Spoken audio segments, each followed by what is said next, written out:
prince always stole a baby girl named Rapunzel and took her to a tall tower with not a door, but only a window. Rapunzel had long hair, which the witch to climb up the tower.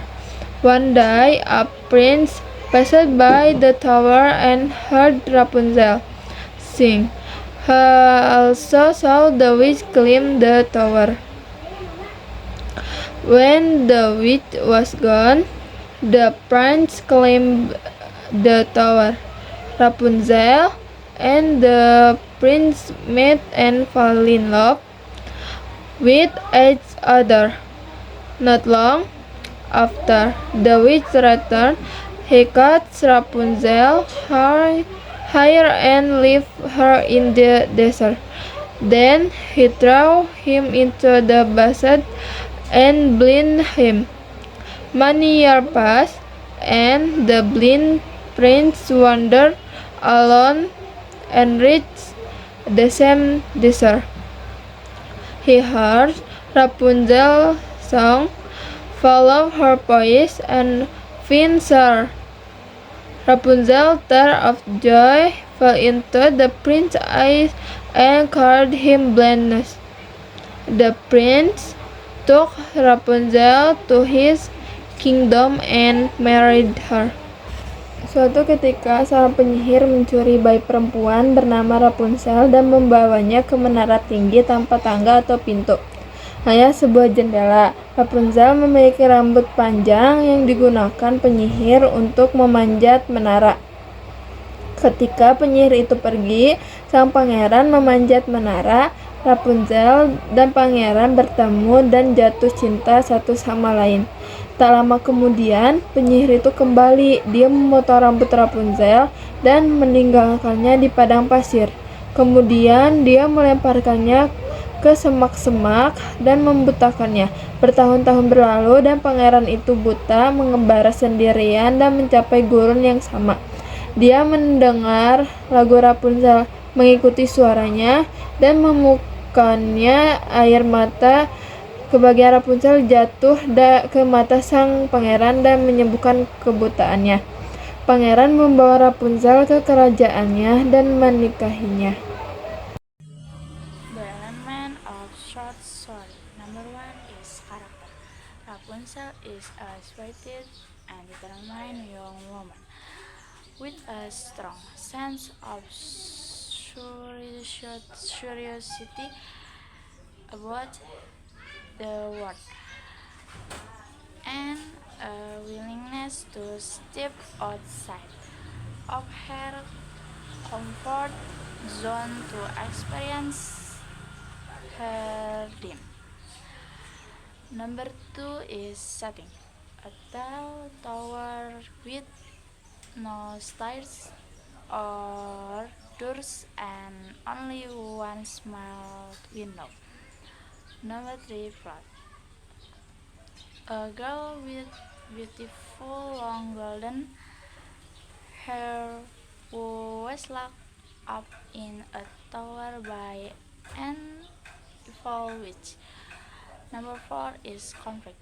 The old witch who locked Princess Rapunzel in a high tower and made Princess Rapunzel trapped in that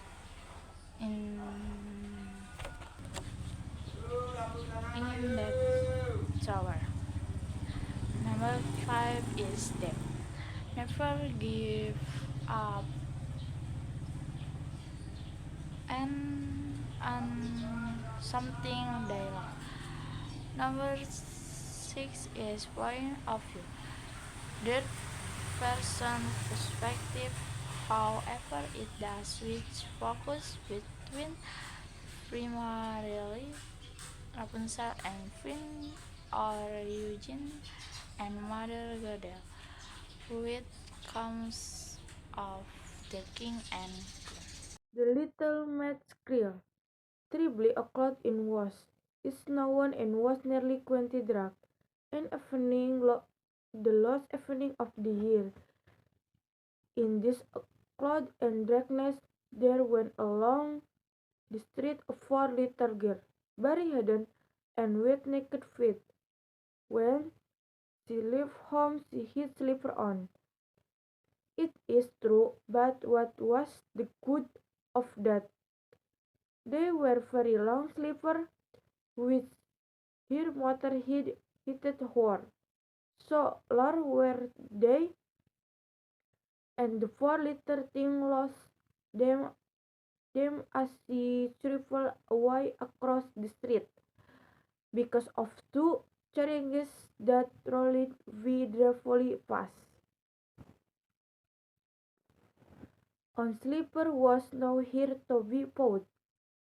The other had been laid hold of by an urchin, and of her with it. He took it wore the capitally, for I crowd when some day or that saw him. Children himself, so that little maiden walked off with her thin naked feet, that were quite red and blue from a cloud. She chidden a quenting of matches in a old front, and she held a blue of them in her hand. Nobody had bought anything of her the well, long day. No one had given her a sling fitting. She tripped along traveling with a cold and hunger, a very picture of sorrow, the poor little thing.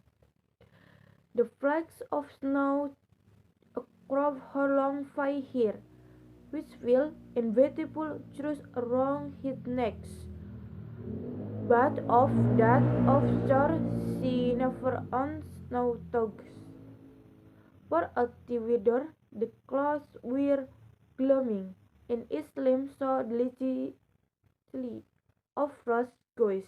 For you now is why now years if you yes of that she tog head.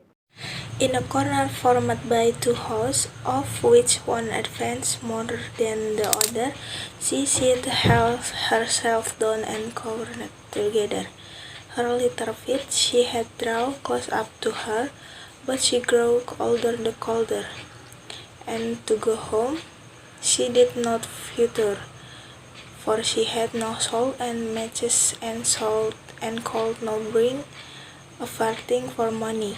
From her father she would certainly get blows, and at home is what could too, for above she her had only roof, through which the wind was told, even though the large cracks were stopped up with straw rugs. Her little hands were almost numb with cold.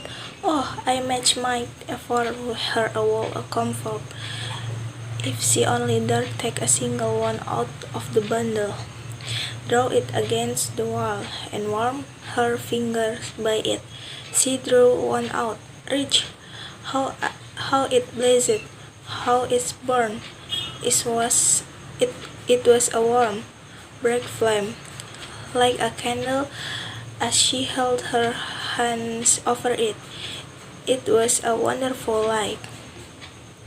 It seemed really to the little maiden as though she were sitting before a large iron stove, with burnished brass feet and the brass ornament atop.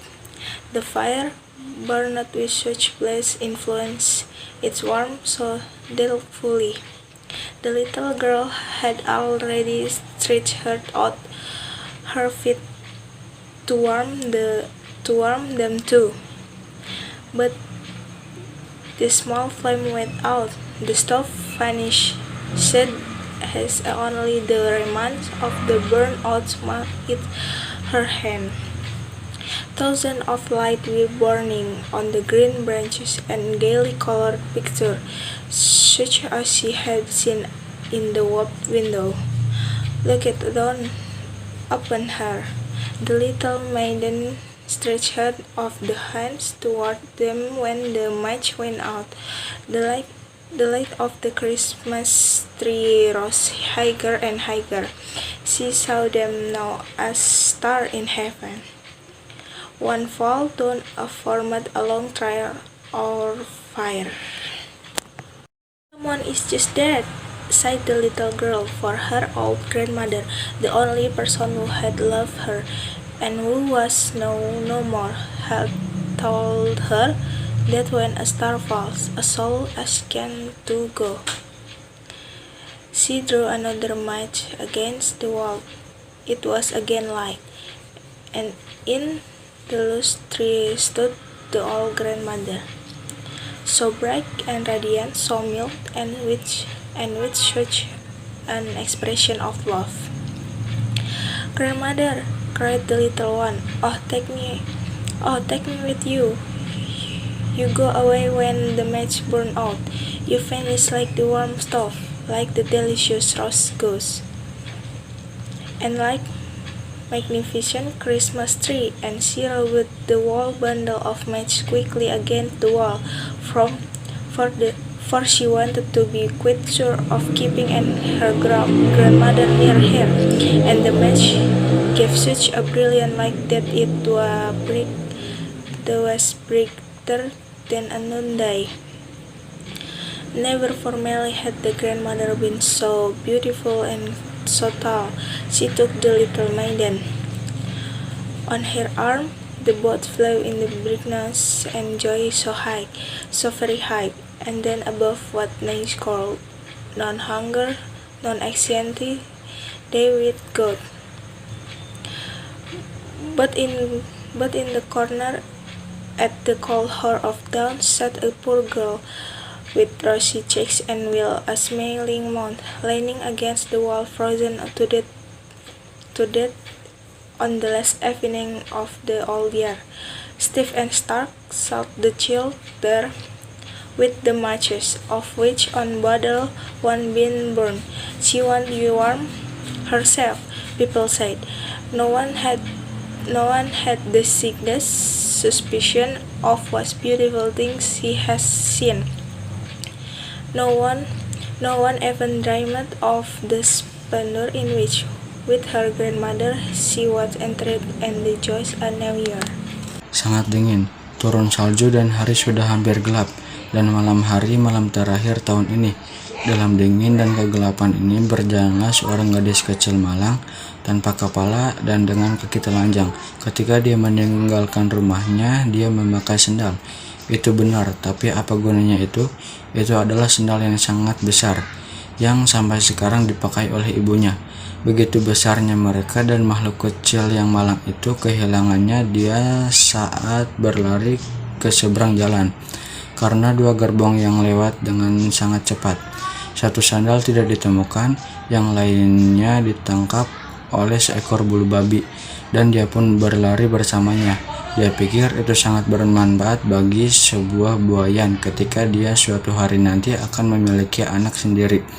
Jadi gadis kecil itu berjalan dengan kaki telanjangnya yang mungil dan berwarna merah dan biru karena kedinginan. Dia membawa sejumlah korek api dengan celemek tua, dan dia memegang seikat korek api di tangannya. Tidak ada yang membalikannya apapun sepanjang hari. Tidak ada seorang pun yang memberinya satu sen pun. Dia merayap dengan gemetar karena kedinginan dan kelaparan. Sebuah gambaran kesedihan gadis kecil yang malang. Serpihan salju menutupi rambut panjangnya yang pirang, yang ikal indah di lehernya. Tapi mengenai hal itu, tentu saja dia tidak pernah sekalipun memikirkan hal itu. Lilin-lilin berkilauan dari semua jendela, dan aroma angsa panggang begitu nikmat, karena kau tahu saat itu malam tahun baru. Ya, itu yang dia pikirkan. Di sudut yang dibentuk oleh dua rumah, yang satu lebih maju dari yang lain, dia duduk dan meringkuk bersama. Kakinya yang kecil telah ditariknya mendekat ke arahnya, namun ia semakin kedinginan.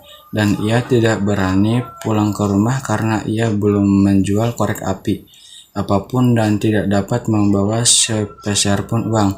Dari ayahnya ia pasti akan mendapatkan hembusan kencang, dan di rumah juga dingin karena di atasnya ia hanya mempunyai atap yang melaluinya angin bersiul. Meskipun retakan terbesar ditutup dengan jerami dan kain lap. Tangan kecilnya hampir mati rasa karena kedinginan. Oh, sebuah korek api mungkin bisa memberinya kenyamanan jika dia berani mengeluarkan satu korek api itu dari bungkusnya, menariknya ke dinding, dan menghangatkan jari-jarinya di dekat korek api itu. Dia menggambar sesuatu, betapa berkobarnya, betapa terbakarnya. Itu adalah nyala api yang hangat seperti lilin.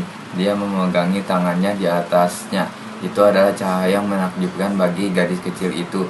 Ia tampak seolah-olah duduk di depan tungku besar dengan kaki kekuningan mengkilap dan hiasan kuning menyenangkan. Gadis kecil itu sudah menjulurkan kakinya untuk menghangatkannya juga, tapi menyala api kecil padam.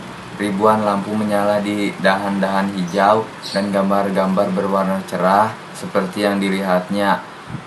Memandang rendah ke arahnya, gadis kecil itu menjulurkan tangannya ke arah mereka. Korek api padam. Lampu pohon Natal semakin tinggi dan tinggi. Dia semakin melihatnya sebagai bintang-bintang di surga saat jatuh dan membentuk jejak api yang panjang. Orang baru saja mati, kata gadis kecil itu, karena neneknya yang sudah tua, satu-satunya orang yang mencintainya dan ini sudah tidak ada lagi, pernah mengatakan kepadanya bahwa ketika sebuah bintang jatuh, suatu jiwa naik kepada Tuhan. Oh, bawalah aku bersamamu. Kamu pergi saat korek api padam. Kamu menghilang seperti kompor yang hangat, seperti angsa panggang yang lezat, dan seperti pohon Natal yang megah.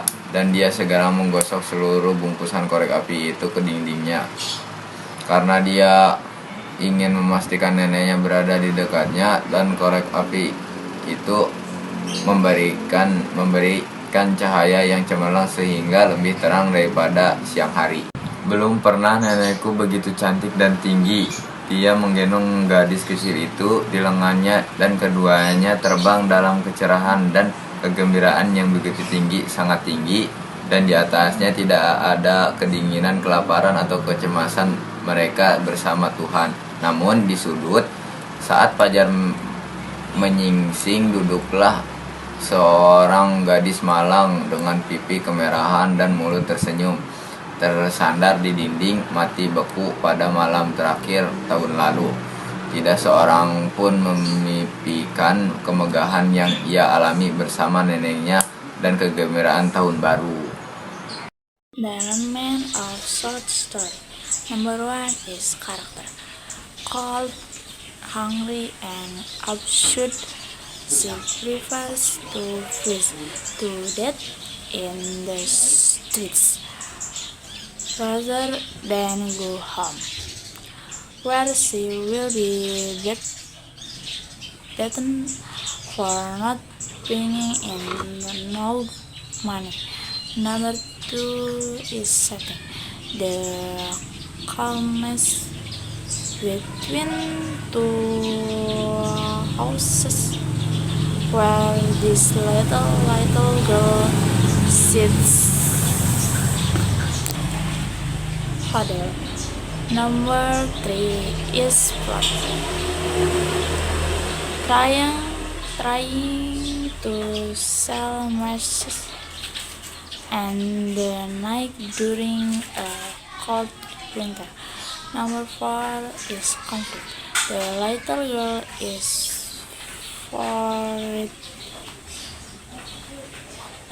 to sell matches in the cold during Christmas time.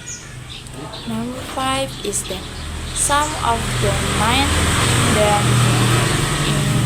themes include